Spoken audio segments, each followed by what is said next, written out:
Bonjour à tous, c'est Edgewan. Aujourd'hui, on se retrouve pour parler du tout dernier iPhone, donc l'iPhone 14. Et comme le titre l'indique, justement, en fait, c'est l'un des premiers iPhones où je suis vraiment déçu, on va dire, en termes de nouveautés, parce que c'est vraiment très très minime. Et en plus, le business plan derrière d'Apple sur certaines choses, je trouve qu'il est un peu dommage parce qu'il a un peu changé, justement. Je reviendrai un peu justement en détail là-dessus. Donc on va commencer justement par l'iPhone 14 normal. Alors déjà ce qui va changer c'est qu'il n'y aura plus de mini. Voilà, je trouvais que le mini c'était quelque chose de bien parce que justement ça permettait d'avoir un téléphone un peu moins cher. Voilà, il était moins cher. Maintenant ce sera soit l'iPhone 14 normal, soit l'iPhone Plus. Donc voilà, Apple qui ont préféré faire un téléphone plus grand. Voilà, donc un écran plus grand. Alors à voir est-ce que ça va marcher ou pas. Parce qu'honnêtement quand on voit la différence de prix, je ne sais pas si les gens préféreront prendre un iPhone Plus par exemple ou un iPhone Pro. Alors on va commencer par les nouveautés. Donc alors la première nouveauté, c'est déjà un meilleur écran. Voilà, ça c'est un peu chaque année. En général souvent chaque année les écrans s'améliorent. Donc voilà, ça c'est pas quelque chose de nouveau.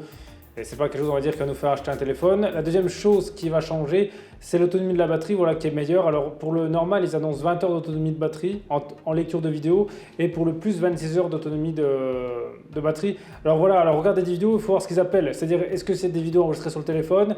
Est-ce que c'est des vidéos sur internet ou sur des applications?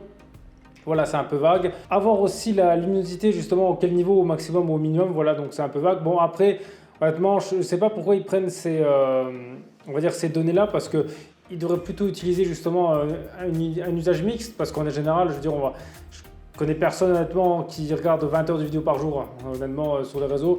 Alors il y en a peut-être, mais bon, en tout cas, je veux dire, je pense pas qu'ils vont acheter un téléphone à plus de 1000 euros juste pour faire ça. Mais bon, pourquoi pas, c'est vrai que c'est bien que les batteries s'améliorent. Après, je pense que plus on avance dans le temps, plus les batteries de tous les téléphones s'améliorent.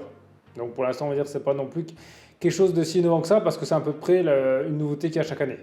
Ensuite, il y a une autre nouveauté qui peut-être deviendra justement quelque chose d'obligatoire sur tous les téléphones. C'est la possibilité justement d'appeler les secours en cas d'accident. Donc en fait, le téléphone, il va en fonction justement, il y a un capteur voilà, qui va détecter s'il y a un accident ou pas en fonction justement de l'EG qu'il va prendre, voilà, je pense que c'est quelque chose comme ça, c'est un capteur qui va mesurer l'EG. Et en fonction de ça, justement, le téléphone va nous demander si on a eu un accident ou pas. Alors, si on en a eu un et que ça va, on peut mettre non, c'est-à-dire que ça va besoin des secours. Mais si on en a eu un et qu'on ne répond pas, le téléphone va lui-même appeler les secours. Donc, justement, à mon avis, c'est pour voir si on est toujours en capacité ou pas d'appeler les secours. Donc, c'est quelque chose de pas mal. Voilà, je pense que c'est quelque chose qui pourrait peut-être sauver de la vie à l'avenir. Alors, ce serait bien que ça soit quelque chose qui soit peut-être intégré sur tous les téléphones. Par contre, la chose maintenant à voir si c'est vraiment efficace, c'est que dans la vidéo démo, en fait, le téléphone il était accroché au tableau de bord, voilà, donc au grille d'aération comme on voit d'habitude. Mais si le téléphone, par exemple, on l'a dans notre poche ou je sais pas dans la portière ou n'importe où d'autre ou dans un sac, est-ce que ça fonctionne aussi? Ça, je ne sais pas. Parce que c'est vrai que des fois, on voit des démos dans certaines conditions, on ne sait pas si d'autres conditions marcheraient aussi. Après, il faudra voir aussi s'il n'y a pas de défaillance dans ce système, admettons que ça appelle les secours pour rien. Bon, à voir. Mais franchement, si ça c'est vraiment opérationnel, je pense que c'est vraiment quelque chose d'assez innovant qui pourrait vraiment sauver des vies. Ensuite, en termes de processeur, donc elle aura la puce A15. Alors en fait, celle-là, c'est la puce qu'il y avait sur l'iPhone 13 Pro. Donc voilà, Apple, ils recyclent leur processeur. Bon, ils ont raison, hein, parce que c'est vrai que c'est dommage justement d'utiliser que sur un téléphone LG. Donc voilà, donc à l'heure actuelle, de toute façon, il n'y a pas de nouveaux jeux qui sortent qui sont très gourmands. Donc voilà, ça suffira largement à mon avis pour plusieurs années. C'est vu que c'est un processeur qui est quand même très rapide. Donc voilà, ça améliore aussi à mon avis la qualité du traitement de photos. Donc voilà, c'est toujours bien en général qu'ils changent ça sur les téléphones. Ensuite, comme chaque année, ils vont améliorer la photo. Donc là, ce sera avec un nouvel objectif. Donc voilà, bon après, ça rien de nouveau parce qu'en fait, là, ce qu'ils mettent en avant, c'est plus la photo de nuit qui sera encore améliorée. Bon, un peu la photo du jour, mais plus la photo de nuit. Bon, c'est un peu ça, on va dire chaque année. On va dire chaque année, la photo va s'améliorer. Donc pour l'instant, rien de nouveau. Ensuite, en vraie nouveauté, en fait, il y aura un mode de stabilisation dans les vidéos. Donc, on a un peu vu ça dans des vidéos démo. Alors là, honnêtement, ça va être quelque chose d'être intéressant. Alors déjà, ce qui est intéressant, il faudrait savoir si est-ce que la vidéo démo, surtout celle en fait qui est faite quand on voit quelqu'un qui suit quelqu'un qui court dans les escaliers, est-ce que déjà le téléphone n'est déjà pas sur un stabilisateur? Voilà, il faudra déjà voir ça, qui serait intéressant parce que c'est vrai que la vidéo, elle ne bouge vraiment pas. Ensuite, la deuxième chose qu'il faudra voir, c'est quel crop il y aura. Parce qu'en soi, pour stabiliser la vidéo, honnêtement, il n'y a pas beaucoup de solutions. Il n'y a que deux solutions en fait, dans le monde de la vidéo. Donc c'est soit on stabilise le capteur, mais bon, ça sur un téléphone, c'est impossible. Donc ça, c'est des choses qu'on retrouve plus sur les appareils photo ou les caméras, voilà, assez haut de gamme. Ou soit il y a la stabilisation numérique. Donc ça aussi, c'est quelque chose qu'on trouve sur les appareils photo. Mais la stabilisation numérique a ses limites. Et justement, je vais vous expliquer un peu ce que c'est. En fait, la stabilisation numérique, ce que ça va faire, c'est que ça va couper les bouts de la vidéo qui bougent. C'est-à-dire, admettons, si vous êtes en train de courir, vous voyez que votre caméra ou votre téléphone, vous allez avoir des mouvements de haut en bas, un peu comme si vous étiez sur un bateau. Donc, le processeur, ce qu'il fait, c'est qu'il coupe justement les parties qui bougent trop. Donc, c'est-à-dire qu'il réduit la vidéo, il coupe le haut, il coupe le bas. Mais Si on fait ça, vous vous rendez bien compte que l'image sera plus petite. Donc c'est-à-dire qu'il y aura un zoom de l'image. C'est ce qu'on appelle un crop, c'est-à-dire que c'est une partie de l'image. Par exemple, là, la vidéo que vous regardez, vous voyez, c'est la pleine image. Mais un crop, ça voudrait dire honnêtement, si par exemple l'image ferait que mon doigt, par exemple, vous voyez, on prend juste ça, voilà le carré que je viens de faire là. Ça, honnêtement, on pourrait voir ça juste en gros plan. Donc, le crop, en fait, sur un appareil photo ou une caméra, c'est pas dérangeant parce qu'en soi, on peut le corriger si on met un objectif de plus grand angle, voilà, avec une plus grande ouverture. Donc, c'est-à-dire qu'avec un objectif qui a un plus grand angle, on peut justement élargir l'image. Sur un téléphone, on peut pas. Et vu que, on va dire, il est un peu vendu comme pouvoir en rivaliser avec une caméra de cinéma ou réaliser des projets vidéo avec, pour moi, c'est quelque chose de compliqué. Donc, c'est pour ça que, en tout cas, je pense pas que si vous voulez vraiment faire des scènes d'action, ce soit vraiment un téléphone qu'il faut utiliser, ou alors déjà acheter un stabilisateur au téléphone, mais ne comptez pas juste sur, on va dire, ce que la stabilisation numérique du téléphone a de base, parce que ça suffira jamais, ou alors l'image, ça va être compliqué, quoi. Ensuite, en vidéo, ben, il y a le mode cinéma qui est là. Donc en fait, le mode cinéma, c'est un mode qui permet justement de choisir qu'est-ce qu'on veut en mise au point. Donc par exemple, on va choisir un objet, une tête ou quelque chose. Et l'arrière-plan justement par exemple de cet objet sera flou. Donc voilà, un peu comme le cinéma. Bon après ce ne sera pas non plus un flou exceptionnel, hein. Voilà, c'est déjà pas si mal. Mais honnêtement, ils ont mis ça en avant, c'est pas que j'en parle. Mais ils étaient capables de le faire déjà avant, donc je comprends pas pourquoi ils ont mis ça en avant. Honnêtement, j'ai pas vraiment compris là le but de ça. Et aussi, il aura toujours ces deux capteurs photo, donc les trois seront réservés au modèle Pro. Donc voilà, à part ça, honnêtement, il n'y a pas grande nouveauté en soi. Donc c'est vrai que ça fait comme mince. C'est-à-dire que là, honnêtement, l'acheter, pour quelqu'un par exemple qui a déjà le 13, et ben, qu'est-ce qu'il va avoir? Il va avoir un téléphone qui sera un peu plus performant dans tout, mais pas beaucoup plus. C'est-à-dire que pour le prix qu'il va dépenser, je vois pas l'intérêt. C'est-à-dire que quelqu'un qui a un iPhone plus ancien, pourquoi pas, mais celui qui a le 13, voilà, je suis pas convaincu. Et quelqu'un justement qui va de chez Android, bah, je suis pas convaincu qu'il va non plus passer sur ce téléphone parce qu'en soi, si quelqu'un honnêtement il veut un téléphone qui a une meilleure autonomie, un meilleur écran et un meilleur appareil photo, je suis pas sûr que les iPhones déjà de base soient les meilleurs choix. Donc à mon avis, cette personne-là va certainement rester chez Android. Donc là-dessus, à mon avis, avec le 14 de base, je doute qu'ils vont réussir à attirer, à mon avis, d'une clientèle qui vient d'un autre téléphone, en tout cas qui ne fait pas partie de la famille Apple. Parce que par exemple, le fait de pouvoir appeler des urgences en cas d'accident, ça existe déjà sur certaines montres. Donc, admettons quelqu'un qui a besoin d'un système comme ça, et à mon avis, il a déjà ce qu'il faut. Je ne pense pas qu'il va attendre d'avoir acheté un téléphone à plus de 1000 € pour ça. Il y a des montres justement qui existent, qui ont des balises GPS et qui font exactement la même chose. Donc, c'est pour ça que moi, je ne vois pas quel argument on pourrait mettre en avant un téléphone Android justement de cette génération à l'iPhone 14. Voilà. Après, justement, si vous avez des arguments, bah, dites-le moi dans les commentaires, ça serait intéressant de débattre là-dessus. Et maintenant, on va passer au Pro. Alors le Pro, eh ben, pour moi c'est celui-là la plus grande déception parce qu'en général moi quand je regarde les iPhones c'est toujours la version Pro qui m'intéresse parce qu'en général c'est celle-là où il y a le plus de technologie.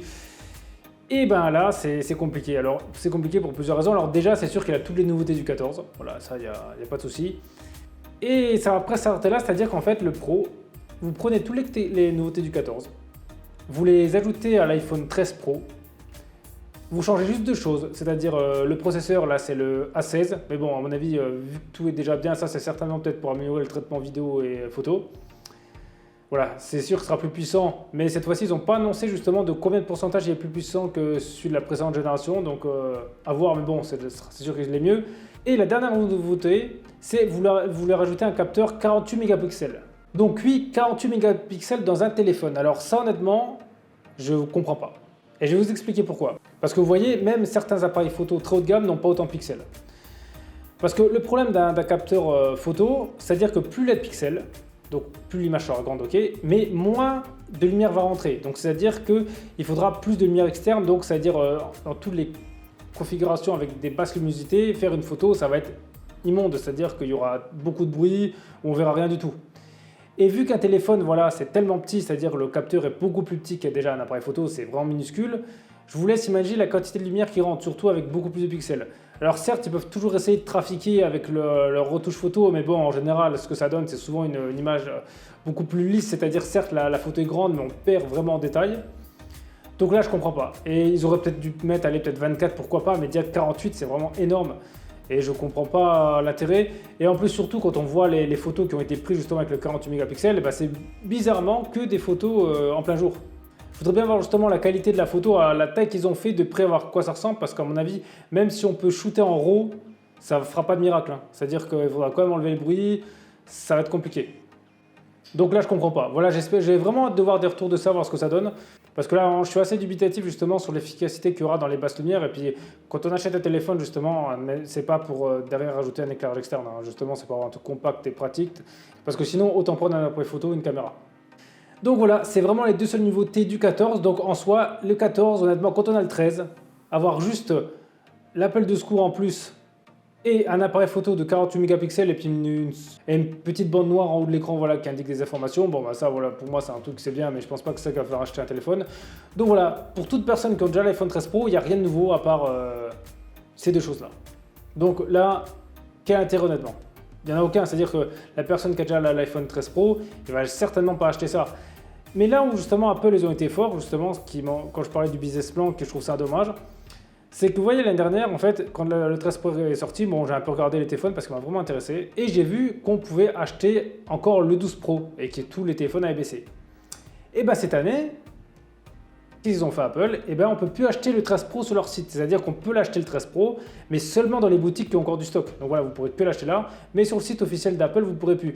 Et je ne serais pas étonné justement que le 13 Pro soit arrêté de fabrication, justement, pour pas que des gens l'achètent, parce que vu la différence de prix, bah, c'est vrai qu'il n'y avait plus tant que ça, parce que vu qu'il est plus commercialisé par Apple, en fait, il ne baisse pas tant que ça. Je crois qu'il est toujours à 1300 ou 1200 euros, quelque chose comme ça, en tout cas la version de base. Donc voilà, là-dessus, Apple, ce qu'ils ont fait, c'est-à-dire qu'admettons quelqu'un qui avait l'iPhone 12 ou l'iPhone 10 et qui s'est dit à l'iPhone 13, bon, bah, j'attends que le 14 il sort, comme ça le 13 je le prends, il est moins cher, et bien il ne pourra pas. Et ça, c'est vraiment dommage parce que si le 13 Pro avait baissé, honnêtement, je pense que tout le monde l'a acheté parce qu'honnêtement, juste voilà, avoir 48 mégapixels, il n'y a pas d'intérêt quoi. Donc la seule nouveauté, c'est ça, voilà, c'est un écran un peu mieux, 48 mégapixels en plus, et des tout petits trucs qui ne changent pas beaucoup. Et je pense que de tous les iPhones, honnêtement, c'est celui-là qui a le moins d'évolution. Et je trouve ça vraiment dommage, en tout cas pour la version Pro, c'est que la version de base est un peu mieux, mais la version Pro, qui est la plus chère, je trouve pas ça normal. Et en plus, moi justement, j'ai une question que je suis sûr que personne ne pourra me répondre.